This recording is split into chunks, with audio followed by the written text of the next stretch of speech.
एक समय की बात है।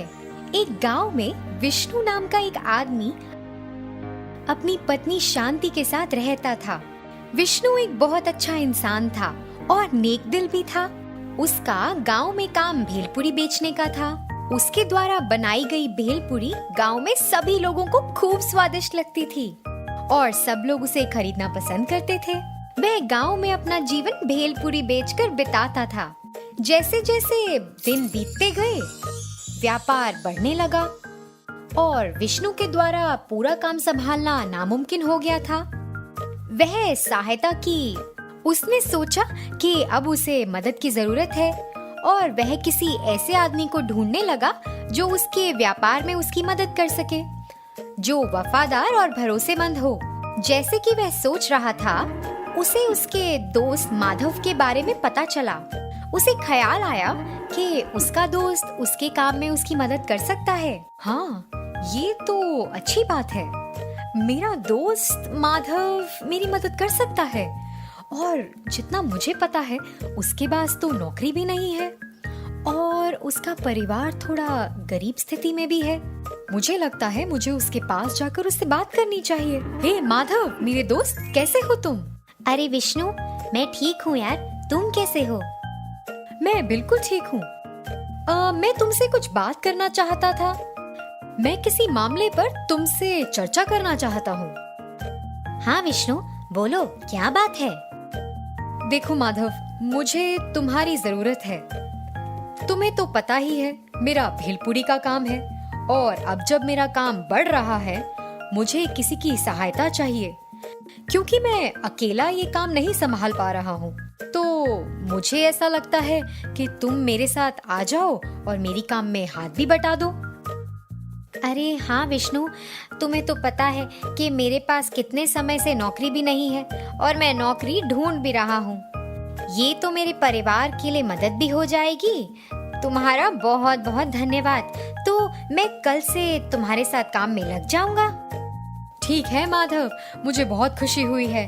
चलो फिर हम कल मिलते हैं। अगली सुबह माधव दुकान पर गया और विष्णु के साथ काम पर लग गया। माधव ने भेलपुरी चखी और उसे भी बहुत स्वादिष्ट लगी। विष्णु को अब थोड़ी राहत मिली कि उसका दोस्त माधव उसके काम में सहायता कर रहा है। दोनों साथ में मिलकर भेलपुरी तैयार करते और उसे बेचने जाते। भेलपुरी, भेलपुरी, सबसे स्वादिष्ट भेलपुरी। आइए, इस गांव की सबसे स्वादिष्ट भेलपुरी को चखिए। एक प्लेट सिर्फ 5 रुपए की है। आइए, सभी आइए। माधव को सुनकर सभी लोग जो आसपास थे उसके पास आए। सब लोगों ने भेलपुरी को चखा। अरे वाह विष्णु, ये तो बहुत अच्छी भेलपुरी है। ये तो हमारे गांव की सबसे बेहतर भेलपुरी है। अंकल, आपकी भेलपुरी तो बहुत अच्छी है। मैं इसे दिन भर खाता हूँ। मुझे ये बहुत पसंद है और मैं आगे भी खाता रहूँगा। धन्यवाद। विष्णु, जो भेलपुरी तुम तैयार करते हो वह बहुत अच्छी है। पूरा गांव तुम्हारी भेलपुरी की प्रशंसा करता है। अरे, ये सब क्या चल रहा है? मैं भी तो यहाँ पे हूँ, फिर भी सभी लोग विष्णु की ही प्रशंसा कर रहे हैं। मैंने भी पूरे दिन संघर्ष किया है, लेकिन मेरी तो कोई प्रशंसा ही नहीं कर रहा। मैं भी बराबर का संघर्ष कर रहा हूँ, भेलपुरी बना रहा हूँ, चिल्ला चिल्ला कर बेच रहा हूँ, लेकिन मुझे बराबरी का हिस्सा तो नहीं मिल रहा है। मुझे इसके बारे में सोचना चाहिए। मुझे निर्णय लेना होगा। विष्णु तो बहुत खुश है, उसका परिवार भी बहुत खुश है। अब मेरा परिवार तो केवल मेरी कमाई पर ही निर्भर है ना। मुझे कुछ करना चाहिए। अब मैं इस गुल्लक की जिम्मेदारी संभाल रहा हूँ, तो मैं इसमें से अपना हिस्सा लूंगा। विष्णु से चोरी छुपे माधव उस गुल्लक से पैसे निकाल रहा था। वह हर दिन गुल्लक से पैसे निकालता और फिर गुल्लक विष्णु को सौंप देता और घर चला जाता था। कुछ दिन ऐसे ही बीत गए और विष्णु को ऐसा एहसास हुआ कि उसे व्यापार में कम लाभ हो रहा है। एक दिन उसने गुल्लक को देखा और सोचा कि गुल्लक में तो पैसे भी कम हैं। माधव, सुनो भाई, मुझे ऐसा लग रहा है कि हमें इस काम में कम लाभ हो रहा है और इन दिनों पैसे भी कम आ रहे हैं। मुझे नहीं पता ऐसा कैसे हो रहा है। हम भेलपुरी तो उतनी ही बेच रहे हैं। हाँ दोस्त, मेरी बात सुनो। हमें कम लाभ इसलिए हो रहा है क्योंकि हम भेलपुरी को कम पैसे में बेच रहे हैं। फिर विष्णु सोच में पड़ गया। मुझे समझ नहीं आ रहा कि ये क्या हो रहा है। जब मैं अकेला व्यापार संभाल रहा था तो लाभ भी ज्यादा हो रहा था और अभी भी मैं देख रहा हूँ कि लोग तो भेलपुरी बहुत पसंद कर रहे हैं, मगर कमाई उतनी नहीं हो रही। तो क्या माधव पैसे चुरा सकता है? नहीं नहीं, लेकिन वो तो मेरा अच्छा दोस्त है। मुझे उस पर पूरा विश्वास है कि वो ऐसा नहीं कर सकता है। विष्णु की बीवी शांति को एहसास हुआ कि विष्णु थोड़ा परेशान है। जी, मैं देख रही हूँ कि आप कुछ सोच रहे हैं और आप थोड़ा परेशान लग रहे हैं। बताइए, कोई दिक्कत है क्या? विष्णु ने अपनी पत्नी को बताया कि क्या हो रहा है। जी, आप ज्यादा परेशान ना होइए, ये केवल एक छोटी सी समस्या है। देखिए, सच्चाई बहुत लंबे समय तक छुपती नहीं है, जल्द ही इसका खुलासा हो जाएगा। आप जाइए, आराम से सो जाइए। माधव और विष्णु अपने व्यवसाय में लग गए। उस दिन सारा काम आसानी से हो गया और माधव अपने घर के लिए रवाना होने से पहले उस गुल्लक में से पैसे चुराने जा रहा था। जब उसने ऐसा करने की कोशिश की तो गुल्लक जमीन पर गिर गई और कुछ आवाज हुई। विष्णु तुरंत उस आवाज को सुनकर वापस आया। अरे, ये क्या माधव, तुम अभी तक यहीं हो? तुम डरे क्यों हो यार? तुम्हें पसीना भी खूब आ रहा है। ऐसा क्यों? क्या तुमने कोई अपराध किया है? जब हम कुछ गलत करते हैं तो हम डर जाते हैं। मुझे बचपन से ही पता है कि मेरा दोस्त कुछ गलत नहीं कर सकता। मुझे तुम पर पूरा विश्वास है। यह देखकर कि उसके दोस्त को अभी भी उस पर पूरा भरोसा था, माधव को बहुत चोट पहुंची। उसे अपनी गलती का एहसास भी हुआ। क्या हुआ माधव, तुम अभी भी इतने परेशान क्यों हो? विष्णु मेरे दोस्त, मुझे क्षमा कर दो। मैं तुमसे चोरी छुपे इस गुल्लक से पैसे चुरा रहा था। मेरा परिवार अभी भी बहुत गरीब है। मुझे ऐसा लगा कि जो हिस्सा तुम मुझे देते हो वो कम है, इसीलिए मैं पैसे चुरा रहा था और यही कारण है कि तुम्हें व्यवसाय में लाभ कम हो रहा था। मैंने तुम्हें धोखा दिया, लेकिन तुम फिर भी मुझ पर इतना भरोसा करते हो। माधव की ये बात सुनकर विष्णु ने उसे माफ कर दिया, क्योंकि उसने अपनी गलती कबूल कर ली थी। माधव मेरे दोस्त, तुम्हें मेरे पास आना चाहिए था। तुम्हें मुझसे पैसे मांगने चाहिए थे। चलो, फिर भी अब से तुम ईमानदार बनो। अब जो हो गया उसे भूल जाओ। ठीक है विष्णु, मुझे क्षमा कर दो। तुमने मुझ पे जो भरोसा दिखाया है मैं उसे बना कर रखूंगा। हे भगवान, ये मुझसे क्या गलती हो गई? मैं गुस्से में था और मुझे ऐसा लग रहा था कि मेरे काम को कम मान्यता मिल रही है और मैं पैसे चुराने लग गया। अगर विष्णु ने मुझे ये नौकरी नहीं दी होती, मैं तो अभी भी संघर्ष कर रहा होता। मेरा परिवार कितना गरीब है, इस नौकरी के बिना मैं क्या करूँगा? मैं अपने दोस्त का बहुत आभारी हूँ। अब से मैं वफादारी के साथ अपने दोस्त विष्णु के लिए काम करूँगा। विष्णु माधव से बहुत खुश था, क्योंकि उसने अपनी गलती स्वीकार कर ली थी। विष्णु अपने दोस्त के बारे में गलत नहीं सोचना चाहता था, तो उसने तय किया कि उसे बराबरी का हिस्सा देगा, क्योंकि वह भी पूरी मेहनत कर रहा है बेलपुरी बनाने में और उसे बेचने में। वे दोनों खुशी खुशी व्यवसाय में वापस लग गए और खूब ईमानदारी से काम करने लगे। इसी तरह उनका व्यवसाय बढ़ता रहा और दोनों खुश थे। मिठाई वाला। मिथुन सागर नामक एक नगर में था एक मशहूर मिठाई की दुकान, किसान वाला मिठाई। दुकान का मालिक था रणवीर अग्रवाल।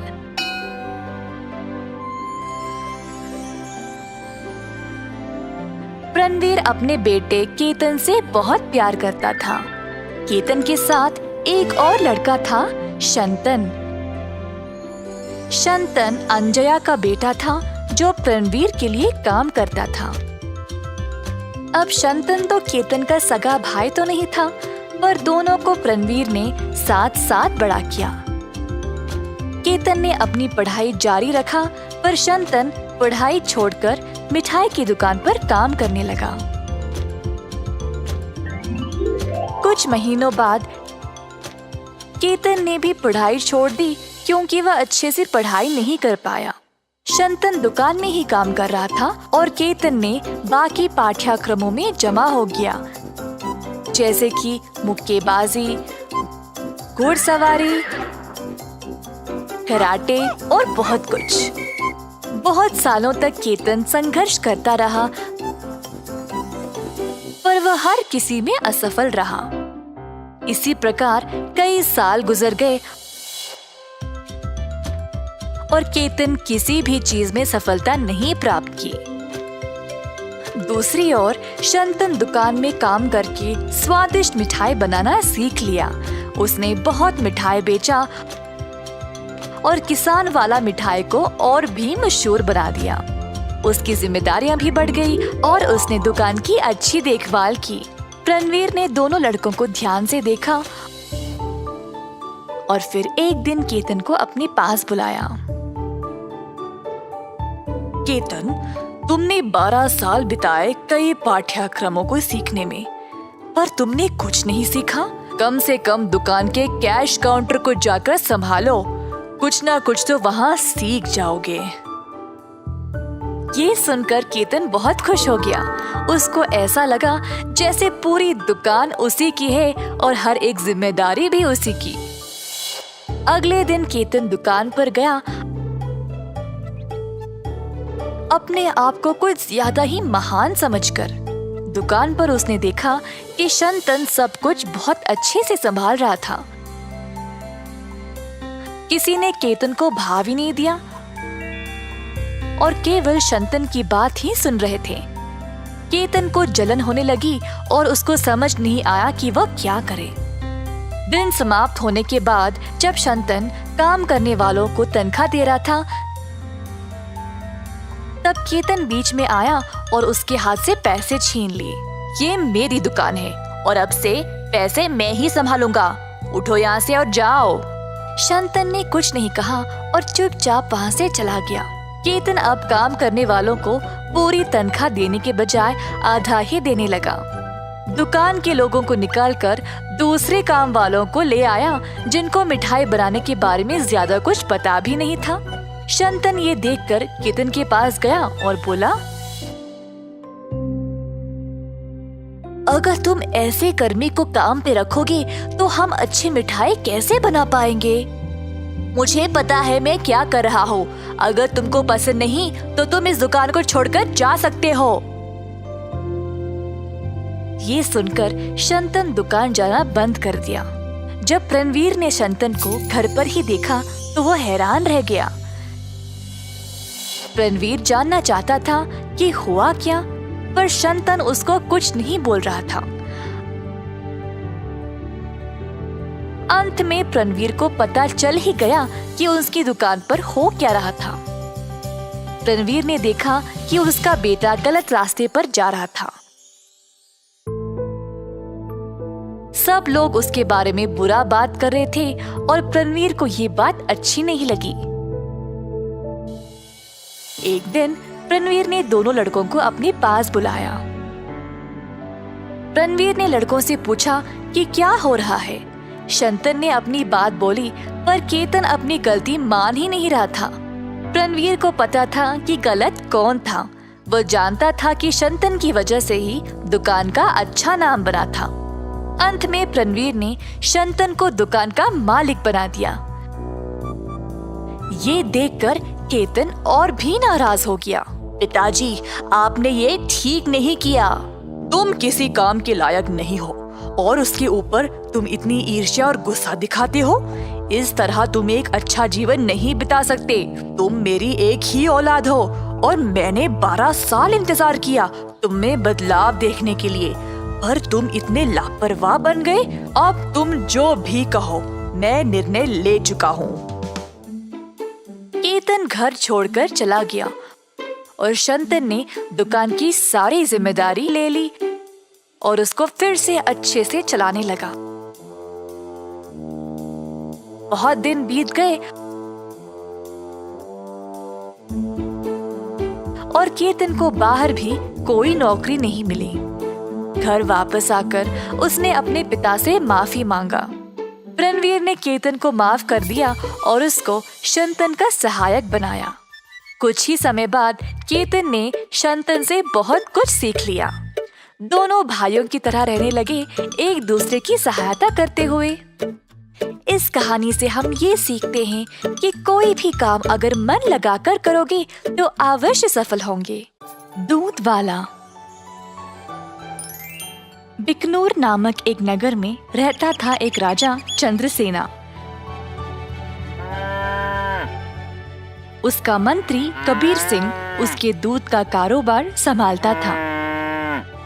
उन्होंने बहुत सारे स्वस्थ गायों को पाला जो अच्छा और गाढ़ा दूध देते थे। ये दूध सारे गांव में बेचा जाता था।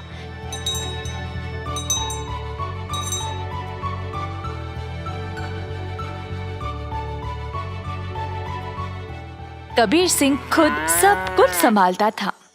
कबीर सिंह की पीढ़ी भी महाराजा के लिए काम करते आ रहे थे और इस वजह से चंद्रसेना उसका बहुत आदर करते थे।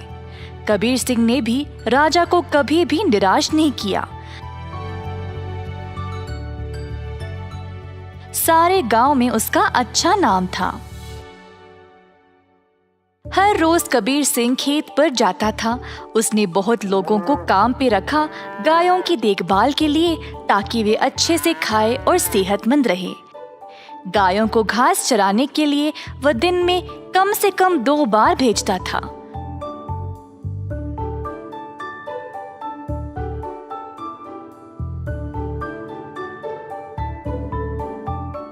वह हमेशा ध्यान रखता था कि दूध साफ सुथरा रहे।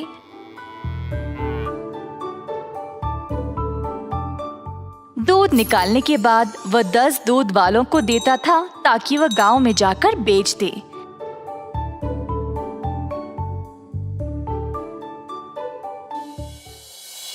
दूध वाले कबीर सिंह को पैसे देते थे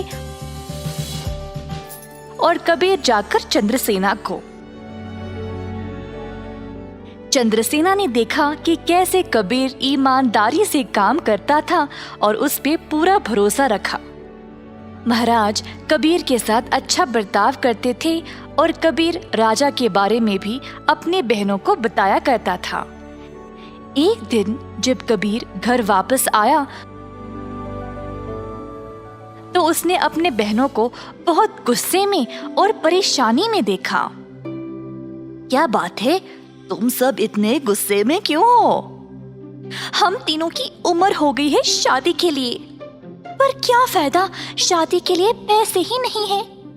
कपड़े और गहनों को छोड़ो, हमारे पास खाने पीने के लिए पैसे काफी नहीं है। मैं तुम लोगों के लिए ही इतना मेहनत करता हूँ, अगर इससे भी खुश नहीं हो तो मेरी सारी मेहनत ही बेकार हो रही है। आप तो महाराजा के मंत्री हो ना, पर आप अपनी आमदनी किसी भी जरूरतमंद को दे देते हो। और आप दूध का कारोबार भी संभाल रहे हो ना अकेले, उसमें भी कोई मुनाफा नहीं मिल रहा है आपको। ऐसा क्यों? शायद हमारी कोई फिक्र नहीं है, इसीलिए। तीनों बहनें रोने लगी और कबीर को बहुत बुरा लगा। अब तुम सब मत रो, मुझे बर्दाश्त नहीं होता। अब बोलो मैं क्या करूं? मैं वही करूंगा। वैसे आपको ज्यादा कुछ करने की जरूरत नहीं, आप दूध का सारा कारोबार संभालते हो ना। अगर आप उसमें थोड़ा पानी मिलाकर बेचोगे तो आप ज्यादा बेच पाओगे। हाँ, और अधिक दूध से आप ज्यादा मुनाफा भी कमा सकते हो। पर ये तो धोखा हुआ, मैं राजा के साथ ऐसा नहीं कर सकता। कबीर सिंह ने ऐसा करने से मना कर दिया था, पर उसकी बहनों ने उसको भावुक करके जैसे तैसे उससे ये काम करवा ही दिया। कबीर सिंह अक्सर कमाए गए पैसे राजा को देता था और बाकी के पैसे अपनी बहनों को देने लगा। मुझे ऐसा करना नहीं पसंद, ये आखिरी बार है, इसके बाद मुझे ये सब करने के लिए नहीं बोलना। कबीर की बातें सुनकर बहनों ने उसको पैसे वापस किए और घर छोड़कर जाने का नाटक करने लगी। कबीर के पूछने पर तीनों ने धमकी दी कि वे घर छोड़कर चले जाएंगे। मजबूर होकर कबीर को उनकी बात माननी ही पड़ी। कमाए गए पैसे राजा को देकर अधिक पैसे अपनी बहनों को देने लगा। ये सिलसिला कई दिनों तक चलता रहा। कुछ ही समय में कबीर की बहनें नए नए साड़ियां और गहने खरीदने लगे और अच्छा खासा खाने भी लगे। उनकी जिंदगी ही बदल गई। घर पर बैठे बिना तीनों सज धज के बाहर घूमने लगे, सबके आगे दिखावा करने के लिए।